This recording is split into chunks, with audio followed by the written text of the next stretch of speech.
An abandoned church. I've always been a reclusive person, ever since I was a young kid. I didn't have many friends, and I spent most of my time playing video games.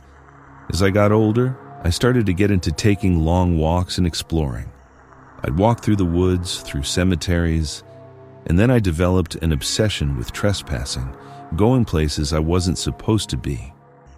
It started with sneaking into cemeteries at night. Then, I started getting more experimental with it, like exploring abandoned hospitals and schools. When I was finally able to drive, it made accessing all these places much easier. I only went with one of my few friends once or twice. Honestly, I enjoyed it more by myself. Part of my weirdness includes the fact that I don't get scared exploring abandoned places at night by myself. Or perhaps I should use the past tense and say, I didn't use to get scared. How I used to find a lot of abandoned structures was simpler than you might think. I would just go on Google Earth and zoom into rural areas. Then, I would look for abandoned-looking structures in unsuspecting places. I would then make a list of 5 to 10 locations and try to visit them all in one day. Sometimes they wouldn't be abandoned at all, but I eventually got pretty good at gauging which ones would be. This hobby involved a lot of walking through the woods. And yes, before you ask, I did have a job. I worked a minimum wage job as a stock boy at a supermarket. So when I wasn't doing that or in school, a lot of time I was doing this. One of the places on my list one day turned out to be an abandoned little church. I had to park on a dirt road and get out of my car to walk. It was about a 10-minute walk. I'd always wear jeans and boots so that I could travel faster through the woods without hurting myself. I started noticing old, rusted garbage cans and other junk scattered in the woods, indicating I must have been close. And then I saw the clearing in the distance approaching, along with a structure. And there it was, some dilapidated old church sitting in a random clearing in the woods. It had an old well right in front of the building. I walked over to it to see if it had been sealed, but surprisingly it hadn't been. I looked down, and it was so deep that it was pitch black down there. When I stopped and listened, though, I heard something down there. It was a faint clicking sound. It happened like on a rhythm, one click after 2 seconds. It didn't sound like water droplets. The best I could describe it is a stick being tapped on a stone wall. Curious, I stared down for longer than I probably should have, kind of like I was hypnotized by the sound. But eventually, I broke out of my daze and decided to go inside the church. I stepped onto the creaking wood porch, and the rotted boards gave slightly under my weight. The large double doors were ajar, not surprising. Out of all the abandoned structures I'd visited, unless it was a very well-known one posted frequently on subreddits, there wouldn't really be anyone boarding these places up. I pushed one door open further, which led to a loud groan that echoed through the trees. The air inside was thick with dust and the scent of old wood. Light poured through the shattered stained glass windows. Some of the pews were overturned or were missing entirely. The pulpit stood crooked at the front, and behind it, an arched doorway led further into darkness. I did the usual, scanned the inside with my flashlight, and took a few pictures from my archive on my digital camera. There was an eerie beauty to the decay, a holy place like a church near ruin. It was beautiful, but tragic. I walked slowly toward the back of the church, where the arched doorway was. I stepped through it and found a narrow hallway that led to what looked like old storage rooms. One door was missing entirely, and the others were splintered or hanging off their hinges. Cobwebs clung to the ceiling everywhere, and then I saw at the end of the hallway was a stairway leading down into the basement. Jackpot, I thought. Like I said, I used to not let anything scare me, nothing within reason at least. Something about exploring abandoned basements excited me. But this time, something about that basement door hanging open leading to the darkness below made me pause. I honestly got a slight chill, but I kept going. I started down the stairs slowly, and each step creaked so loud that I feared I'd fall through the wood. And then I counted 7 steps until my right foot landed on one that gave way with a loud crack. And before I could react, it collapsed under me. I fell hard and landed in a pile of junk and dirt below the stairs. I fell directly on my ass and hurt my tailbone. I let out some kind of audible complaint, probably a "God damn it" or something. My flashlight flew out of my hand, so I crawled over to grab it. That was when I heard a voice. It was a higher-pitched voice, either a woman or a young boy. It was saying words, but I couldn't understand any of them except for one thing. They said, "Hello?" The rest was gibberish, like someone trying to talk but didn't know how. I stood up and pointed the flashlight around. It was just an old basement, some busted furniture, mostly chests, a dirt floor, stone walls. But then I saw a tunnel in the wall. It looked like it was dug out by hand. As I approached it, I realized the voice was coming from down there. I started walking toward it. I was being dumb, but I had to know what it was. I stepped just a couple of steps inside the tunnel and looked around. The walls were rough, not smooth. It had definitely been dug out with a shovel by hand. My flashlight started flickering, and I nearly had a heart attack. I hit it a few times and it stayed on. Doing so made a louder noise than I anticipated, though. The voice got louder, still just gibberish with that same weird tone, but I can now confirm it was coming from deeper inside this tunnel. And then it stopped. Everything was quiet for a few seconds. Then I heard a click. 2 seconds later, another click. Same rhythm and sound as the well, and the sound echoed. These clicks and the gibberish echoing voice were getting louder. My heart was now in my throat. So I turned and ran back. I reached the stairs and remembered one of the steps was broken.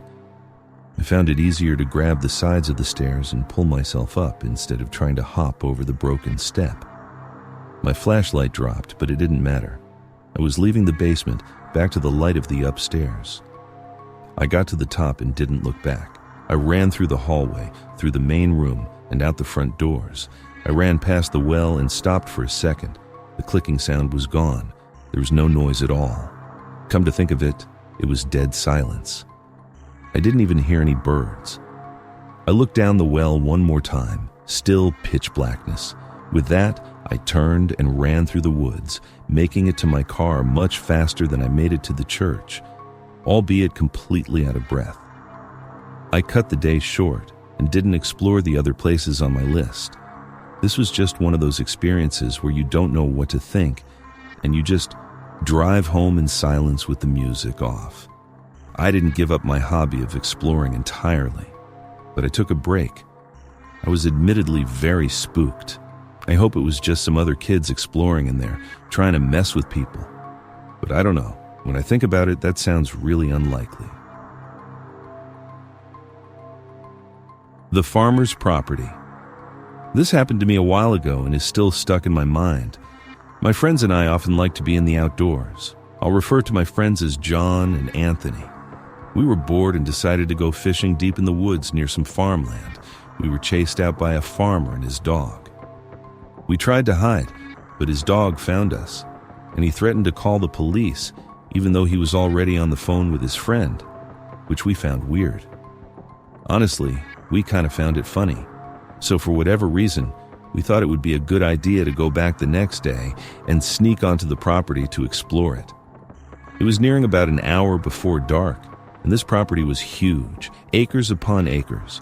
We had to hike through some deep woods, similar to the one we had been fishing in before. Although we scoped it out on Google Maps, it was still easy to get lost. I remember thinking to myself that we should be out of there before dark. At first, everything seemed normal, and I wasn't getting any bad gut feelings. We were admiring the horses and petting them. I remember thinking it was weird having all this farmland and only horses. I compared it in my head to my uncle's farm, which is a lot smaller, but has about 10 different types of animals, not just one. I just brushed it off and thought that maybe the owner specialized in horses. After walking through the woods, we reached the fence bordering the property. John was leading the way, I was in the middle, and Anthony was behind us. This is when we stumbled upon a rundown house with multiple trophy cars and a broken-down RV. We were shocked at the discovery and snuck around some of the cars.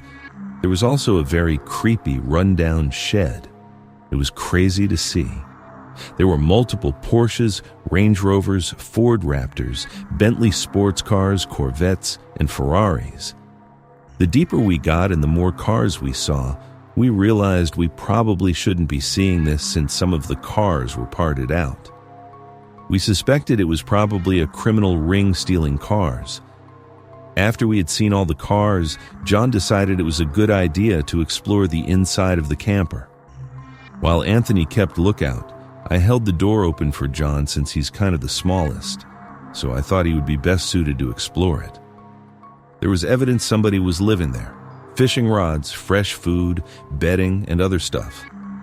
Although the camper was run down, we understood it was somebody's home, so we got out of there. I forgot to mention there were also car tires inside. We were not there to break or destroy anything, just look around. We snuck around to the back of the property where all the cars were. There were side-by-sides, and we made the connection that they were probably used to run the property. There was also a rundown shed, and when we went inside the back of it, we caught a foul, horrible smell. We kind of just brushed it off and laughed, joking that maybe it could be a body. None of us really believed it, though. Then we heard the gate at the entrance of the property open and slam. It was about 1,000 feet away. We were heading back to the woodline because we didn't want anyone to see us. And that's when a van turned onto the street we were on. It was nearing dusk and the headlights were on. So we sprinted through the woods, not sure if he saw us. This is when we probably should have left, but we decided to explore the other side of the property. After walking along the outskirts and hiking through more woods, there were a lot more horses, but we finally got to the main house of the property. Again, it seemed very run down. About 25 feet to the right was another camper, or at least what looked like a camper. It was massive, about 50 feet long, and probably hadn't moved in 50 years. We almost missed it because it was completely covered in vines. Right next to it was another rundown jet ski, also covered in vines. We managed to get the door open, but didn't want to make too much noise since we were so close to the main house. Even though it seemed abandoned, we wanted to be cautious.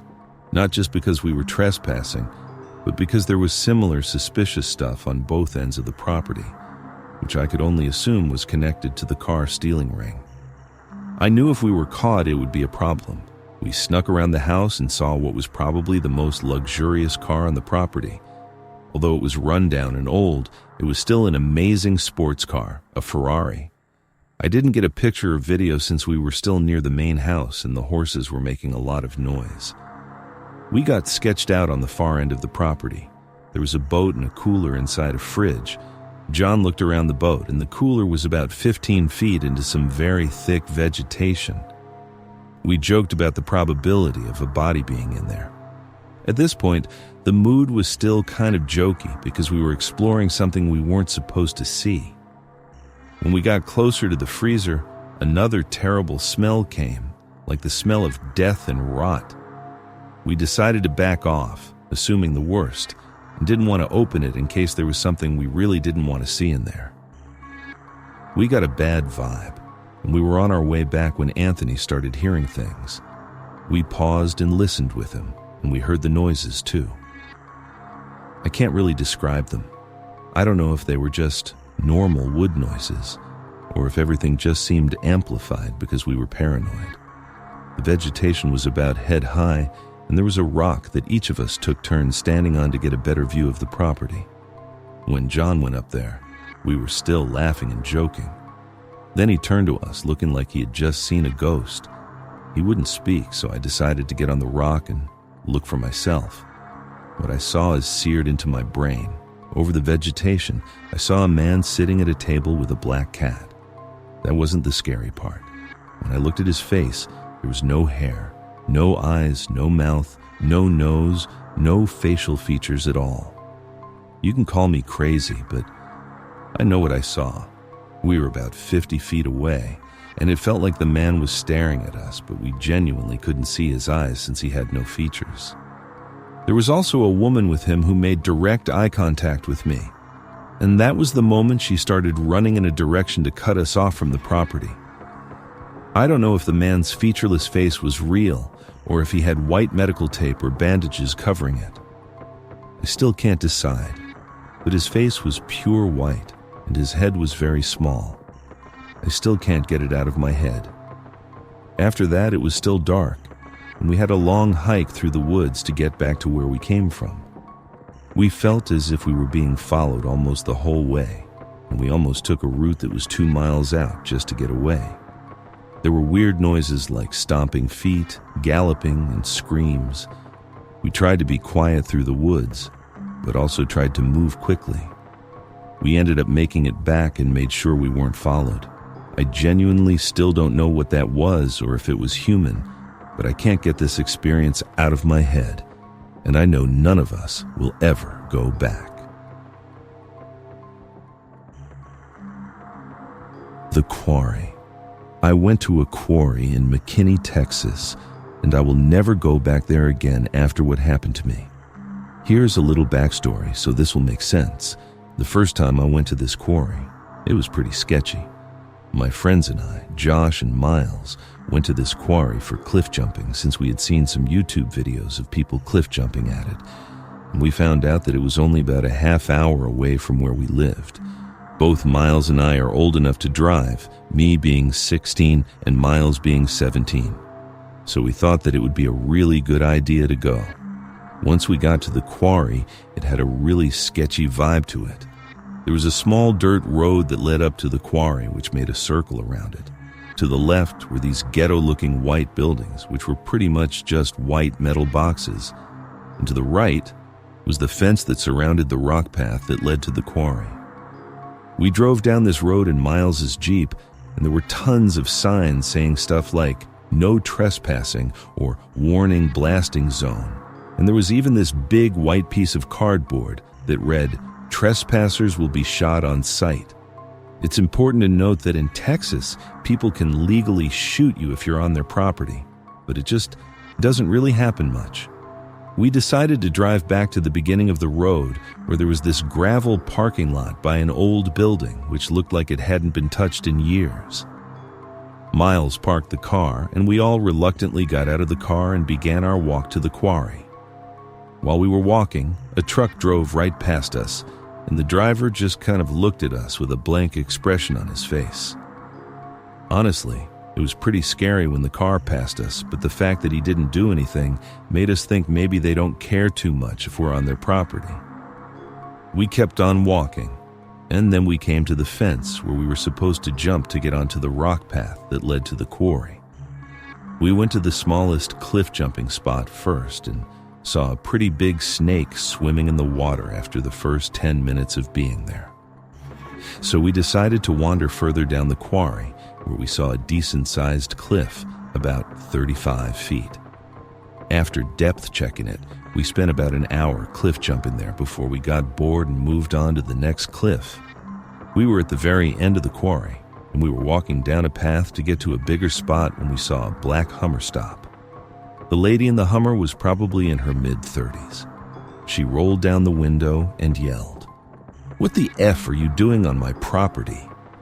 It honestly kind of shocked us all, and I responded with saying in an innocent voice, "What do you mean? We thought this was public property." She knew we were lying straight to her face and yelled at us some more. Then she said something that I'll never forget.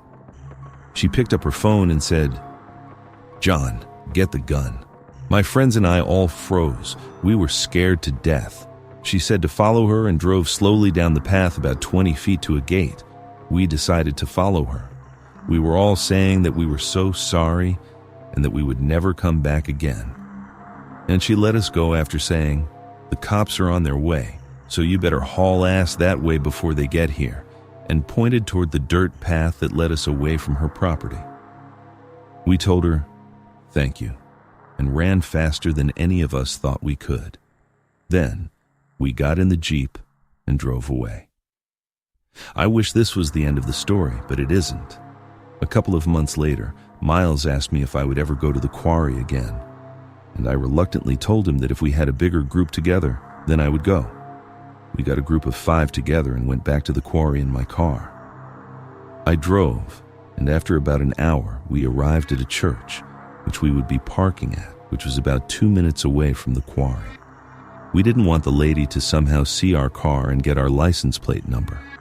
We walked down the dirt road that led to the quarry and passed by a few cars. One car stopped next to us, and a guy who was probably in his early 20s told us to watch out for a black Hummer. We laughed and told him the story of what happened the first time that we went to the quarry. And then we were back to walking down the dirt road. We jumped the fence that surrounded the quarry and decided we would just go to the second spot so that we would at least be a tiny bit out of sight of the dirt road. We were at the spot for about an hour and having fun when a silver van pulls up at the end of the dirt road about 25 yards away. It wasn't the black Hummer, so we weren't running away just yet, but we were getting our stuff ready in case we had to run. It was for the most part out of our sight due to trees being in between us and the van. We waited there for about a minute and thought that the guy was just doing something in the car when we heard 2 loud gunshots really close to us. The gunshots scared us half to death. The exit of the quarry was not very close, probably about 300 yards and about 125 yards to get on the main dirt road which led off the property. I led the way with my friend Aiden trailing not far behind me. I heard more gunshots about 40 yards away, and it sounded like he had shot about 8 shots so far. But when I looked back, I couldn't see the guy who was shooting at us. We got to the fence and jumped it, and we were now on the main dirt road that led to the exit. Out of pure luck, the guy we had talked to earlier, who had warned us about the black Hummer, was in his white truck on the dirt road. We begged him for a ride, and he gave us a ride back to the end of the property. We thanked him and then ran back to the car. We all got in the car and drove away, never to see that quarry again.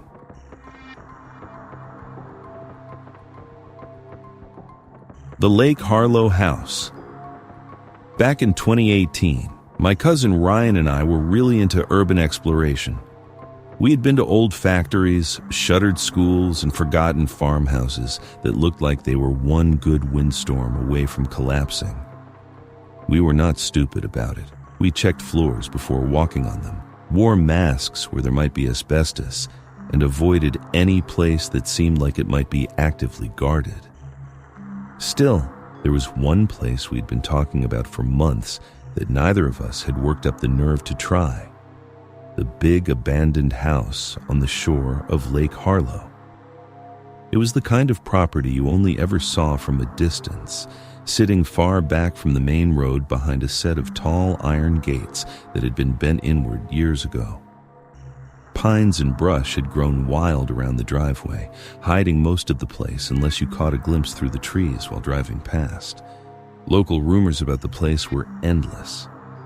The most common story was that a wealthy family had lived there in the 90s before suddenly disappearing. People claimed they'd left in the middle of the night without taking anything. Furniture, clothes, dishes, even family photos were supposedly still inside. Theories ranged from financial ruin to witness protection to something even darker. No one had ever bought it afterward, and the property had just sat there decaying for more than 2 decades. The afternoon we went, the weather was gray and still. We parked at a hiking trailhead about a half mile from the property, and we walked in through the woods to avoid being seen from the road. As we got closer, the roofline appeared through the trees, and I realized just how big the place really was. 3 stories with tall windows and a wide wraparound porch, all in various stages of rot. Paint peeled off in long strips like sunburnt skin, and sections of the porch sagged inward. We circled around to the back, moving quietly in case there was anyone nearby.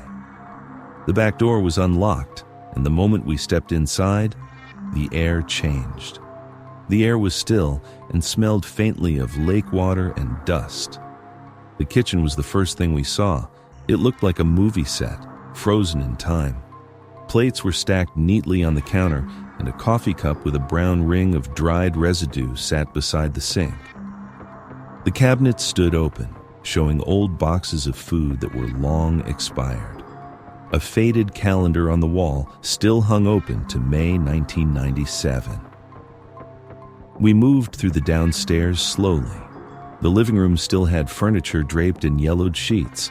The fireplace was still filled with crumbling ash, like the last fire had burned out decades ago. Family photos were hung in the hallway with people smiling at barbecues and dressed up for Christmas. Honestly, I got the chills for some reason as I looked at these photos. There was something eerie about seeing cheery family photos in a long-abandoned house. Some of the photos had sun-faded so badly that their faces were almost ghostly white. Upstairs is where things started to feel off. The first bedroom we entered had a perfectly made bed, but all the dresser drawers were open and completely empty. Another room's floor was entirely covered with newspapers from 1997, each one folded open to the classified ad section. I didn't think much of it until I noticed the dates. They were all from within the same week in July, and every circled ad was for private buyers looking for quiet transactions. The master bedroom was the strangest. The heavy curtains were drawn shut, but when I pulled them back, I found the windows had been boarded over from the inside. The closet door had a rusted padlock on it, and the floor in front of it was scratched, as if someone had tried to drag something heavy out but couldn't. Ryan wanted to force it open, but I talked him out of it. We didn't have tools, and I wasn't eager to break something in a place where we weren't supposed to be. He suggested we check the basement before leaving. The basement door was in a narrow hallway off the kitchen. When we opened it, a wave of damp, cool air came up that smelled strongly of mildew. The stairs were wooden. Each step down creaked like it might give way under us. The basement was big, with thick stone walls and wooden shelves along one side. Most were empty except for a few rusted cans and a broken lantern. But in the center of the room, illuminated in our flashlight beams, were 5 chairs, all mismatched and old, but arranged in a perfect circle. Unlike everything else in the house, they weren't dusty. The seats looked recently used. I was about to whisper something to Ryan when we both froze. Somewhere above us, a door closed.